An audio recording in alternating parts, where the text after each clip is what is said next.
Assalamualaikum warahmatullahi wabarakatuh. Salam sejahtera. Perkenalkan, nama saya Nurbela Sribanon SH dari Kantah Kabupaten Cianjur yang pada kesempatan kali ini akan bertindak sebagai moderator dalam diskusi kelompok pada materi kedudukan dan peran ASN dalam mewujudkan smart governance. Dan agenda diskusi kita kali ini ada 4, yaitu perkenalan, penayangan video, diskusi, dan yang terakhir adalah penutup. Perkenalan, di sini ada 4 teman saya, yaitu Riki Nurstiadi ST dari Kantah Kota Bogor, kemudian ada Razana Nur Amalina SH dari Kantah Kabupaten Cianjur, yang ketiga ada Karisma Fitrilia Riza SH dari Kantah Kabupaten Bangka Tengah, dan yang terakhir ada Agung Satria Yogaswara SH dari Kantah Kabupaten Belitung. Demikian perkenalan kelompok kami. Mari kita memasuki agenda yang kedua, yaitu penayangan video yang berhubungan dengan praktek pelayanan dalam lingkungan Kementerian ATR BPN.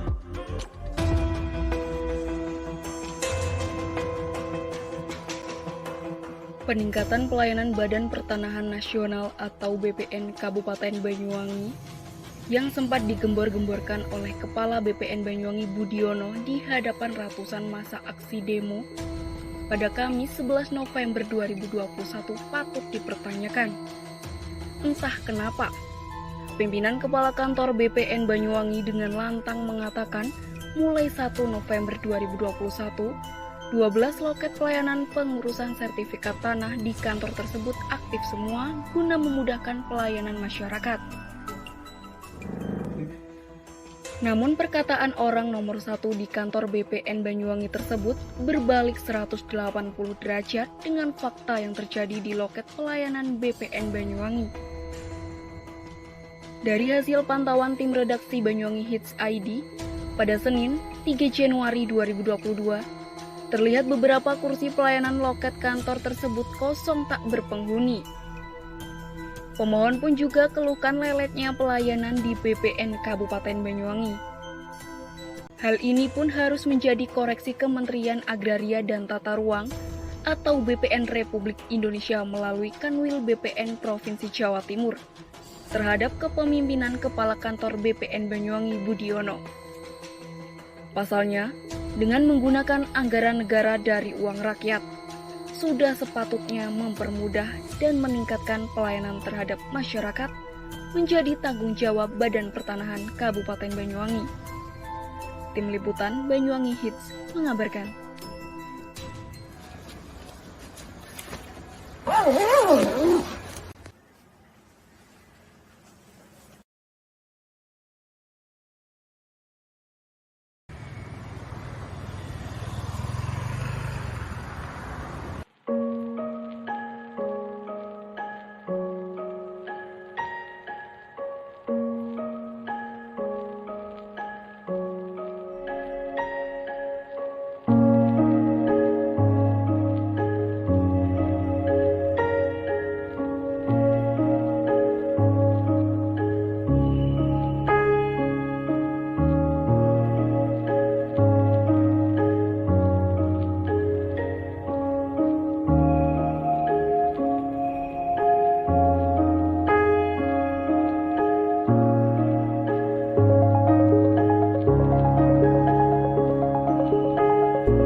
Menyaksikan video tersebut, kita akan memasuki agenda kita selanjutnya, yaitu diskusi. Di sini adakah yang ingin membahas hal tentang video tersebut dikaitkan dengan manajemen ASN? Boleh di open mic-nya. Oke, saya akan mengomentari dari video tersebut, lihat dari segi manajemen ASN-nya ya. Yang pertama yaitu kedudukan dan peran ASN. Nah, salah satunya sebagai pelayan publik tidak terlaksana dengan baik. Di sini terlihat dari video tersebut, masih banyak pemohon yang mengeluh leletnya pelayanan di Kantah dan banyaknya kursi pelayanan yang tidak digunakan. Dan yang kedua, tidak menjalankan kode etik dan kode perilaku ASN, yang salah satunya melayani dengan sikap hormat, sopan, dan tanpa tekanan.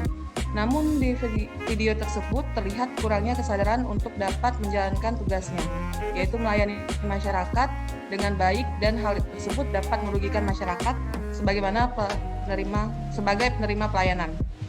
Tentunya hal ini tidak selaras dengan Undang-Undang Nomor 5 Tahun 2014 tentang Aparatur Sipil Negara, yang mana memiliki tujuan untuk membangun aparatur sipil negara yang menyelenggarakan pelayanan publik berkualitas bagi masyarakat.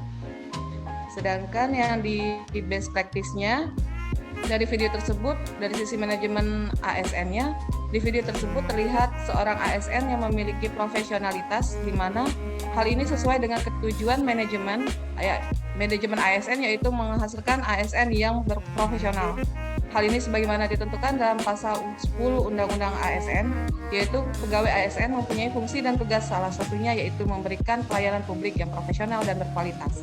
Dengan pengantaran sertifikat secara langsung kepada pemohon, menunjukkan bahwa Kementerian ATR BPN adalah kementerian yang menjunjung tinggi profesionalitas dan berorientasi kepada pelayanan. Mungkin itu saja Mbak yang bisa saya komentari. Terima kasih atas pendapatnya Saudari Karisma. Selanjutnya adakah yang ingin membahas dari segi teori Smart ASN dikaitkan dengan video best and bad practice dalam Kementerian ATR BPN tadi? Baik, terima kasih waktunya kawan semua. Kita akan fokus ya gitu kan kepada yang dikatakan itu terlebih tentang praktiknya. Kaitan apa ya dengan Smart ASN itu kan apa sebenarnya kan entah itu ya serba digital ya, semuanya kan digital. Nah, tapi hal ini nggak bisa dicapai karena ada dua standar yang udah nggak terpenuhi. Yang pertama kan dari Undang-Undang Nomor 1 Tahun 2010 tentang SPOP-nya. Yang kedua itu tentang Undang-Undang Nomor 5 Tahun 2014. Yang malah itu intinya apa kan ASN itu. Nah, yang pertanyaan lagi yang di Kantah Banyuwangi ini bahkan tidak melakukan apa yang diamalkan di Undang-Undang Nomor 5 itu. Nah, kalau itu udah dilakuin, itu gimana mau dilakuin itu kenapa yang teori Smart ASN kan nanti kan dengan pelayanan pekerjaan yang semuanya berbasis digital. Nah, kalau itu nggak dilakuin ya apa yang mau di Smart ASN kan dia. Jadi apa ibarat apa kan kalau kita mau masak kan ya kalau hanya ada kita nggak tahu gimana cara bikinnya kan mau gimana. Jadi kalau Smart ASN itu kalau secara teori dari modul yang aku baca begini, mana ada di sana kan ekonomi digital, masyarakat digital dan pemerintah digital. Sekarang yang jadi masalah kan nggak semua di sana kan yang pemerintah digital. Makanya kan perlu ASN yang perlu melek digital untuk melakukan Smart ASN yang digital untuk membantu masyarakat dalam mengurus tanahnya, itu kan membantu untuk masyarakat. Nah, makanya kan kalau di Undang-Undang Nomor 5 ini nggak dilakuin, apalagi satunya nggak terkerjakan, ya apa yang mau di Smart ASN kan gitu. Jadi kalau untuk sementara ini memang fatal. Nah, justru kontras dengan yang di Kantah Jakbar ya, yang malah ada kan pegawainya itu yang sistem menjemput bola. Nanti kan ini emang orang yang nggak ngerti, kita bantu, kita dia nggak di kantor kita jemput dia. Nah itu dia. Nanti kan Smart ASN ini kan bukan langsung nyangkut ke undang-undang kita yang mendasar yang nomor 5 itu ASN. Jadi ya yang kalau singkatnya begini, Kantah Banyuwangi itu bahkan mungkin hampir nggak sama sekali ada Smart ASN-nya karena ada dua undang-undang yang nggak dilaksanakan kalau saya pikir gitu. Untuk sementara itu mungkin Mbak Bella. Terima kasih atas pendapat dari Saudara Agung. Untuk itu kita masuk ke pembahasan selanjutnya. Adakah yang ingin membahas mengenai dampak pelaksanaan bad and best practice dalam Kementerian ATR BPN? Di sini ada? Ya, aku untuk menjawab terkait dampak dari pelaksanaan BED dan best practice di lingkungan Kementerian ATR BPN ini. Jadi seperti yang kita lihat ya dalam video best practice tadi yang udah kita tonton bersama, bahwa kantor pertanahan tersebut bisa dikatakan gagal dalam memberikan pelayanan prima kepada masyarakat, di mana hal tersebut itu berdampak pada tidak tercapainya pemenuhan kepuasan masyarakat terhadap pelayanan publik yang diberikan. Sementara seperti yang kita tahu bahwa pelayanan publik yang berkualitas itu adalah pelayanan publik yang berorientasi pada pemenuhan kepuasan penerima pelayanan, yakni dalam hal ini adalah masyarakat. Bisa dilihat juga dari video tersebut bahwa hal tersebut berdampak pada harus turut terlibatnya aparat penegak hukum. Kemudian juga yang dampak terbesarnya adalah berkurangnya kepercayaan masyarakat terhadap kinerja kantor pertanahan tersebut ya pastinya. Dan bukan hal yang mudah juga untuk mengembalikan kepercayaan masyarakat terhadap pelayanan publik yang diberikan. Sementara dari video good practice-nya, inovasi tersebut memberikan kemudahan sekali ya kepada masyarakat, juga meminimalisir antrian dalam kantor dan juga meminimalisir tumpukan sertifikat gitu ya yang harusnya sudah diberikan kepada pemohon. Jadi good practice-nya bisa kita ambil hikmahnya untuk diterapkan, bad practice-nya bisa kita tinggalkan dan cari solusi terbaiknya gitu. Gitu kali ya Mbak Bella kalau dari saya. Oke, terima kasih Mbak Razana. Kemudian untuk memasuki akhir diskusi ini, adakah yang ingin memberikan saran berkaitan dengan video-video yang telah kita saksikan tadi, baik itu pelaksanaan BED ataupun best practice dalam Kementerian ATR BPN? Baik, mungkin di sini saya akan coba memberikan saran dan masukan yang terkait buat video yang sudah kita saksikan, yaitu contoh baik dan buruk dalam pelayanan pertanahan. Langsung saja untuk yang contoh buruk saya akan memberikan masukan antara lain. Yang pertama, alangkah baiknya sistem layanan dilakukan dengan cepat dan transparan dengan pemanfaatan teknologi. Yang kedua, pelayanan diusahakan bisa diakses oleh masyarakat secara elektronik dari mana saja dan kapan saja, sehingga pelayanan menjadi efektif, efisien, dan transparan. Yang ketiga, standar pelayanan publik sesuai Permenpan RB nomor 15 tahun 2014 tentang pedoman standar dan pelayanan. Selain itu, pelayanan sesuai dengan Peraturan Menteri Agraria dan Tata Ruang nomor 1 tahun 2010 tentang standar pelayanan dan pengaturan pertanahan terkait layanan pertanahan. Yang keempat, layanan setidaknya hanya membutuhkan waktu 15 menit dan maksimal 30 menit untuk para pengguna layanan sudah bisa mendapatkan surat perintah store ketika melakukan pendaftaran. Yang kelima, standar pelayanan bisa diakses di berbagai media, baik itu media cetak, media sosial, melalui telepon, melalui WhatsApp, dan lain sebagainya. Kemudian yang keenam, melibatkan pengguna layanan dalam survei kepuasan masyarakat. Hal ini dimaksudkan untuk memberikan saran dan rekomendasi untuk pancuan perbaikan dan peningkatan layanan. Yang ketujuh, sumber daya manusia hendaknya memiliki kompetensi pada setiap prosedur layanan yang diselenggarakan. Dan yang terakhir, perbaikan sarana dan prasarana untuk kenyamanan pengguna layanan.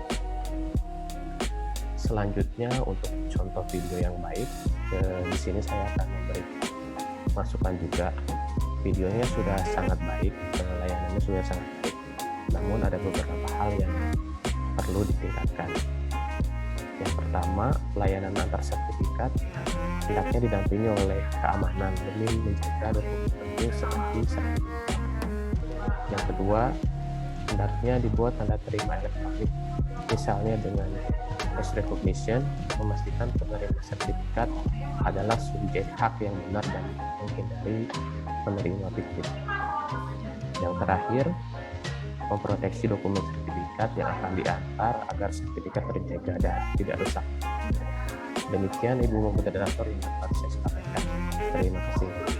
Oke, diskusi yang sangat menarik. Terima kasih teman-teman atas materi dan juga komentar-komentar yang telah disampaikan setelah kita melihat penayangan video Best and Bad Practice dalam pelayanan kantor Kementerian ATR BPN pada kesempatan kali ini.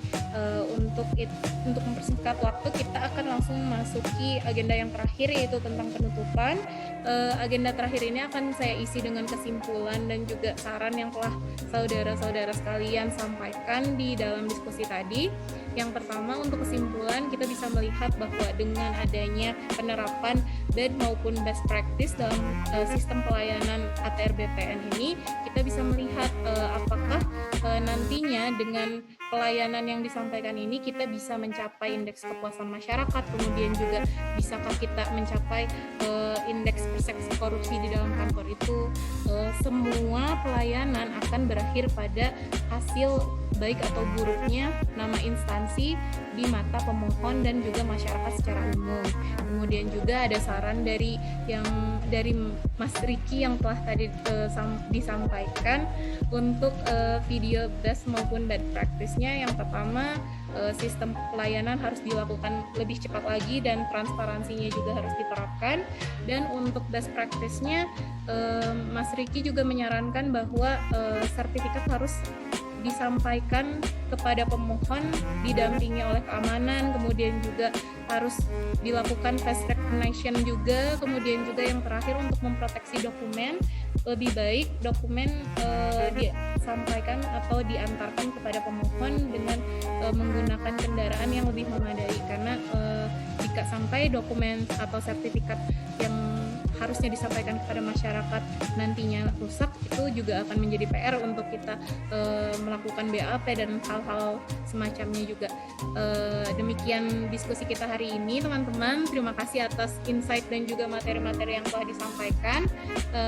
Kita akhiri saja pertemuan kita hari ini. Terima kasih atas kerjasama dan juga waktunya. Wassalamualaikum warahmatullahi wabarakatuh.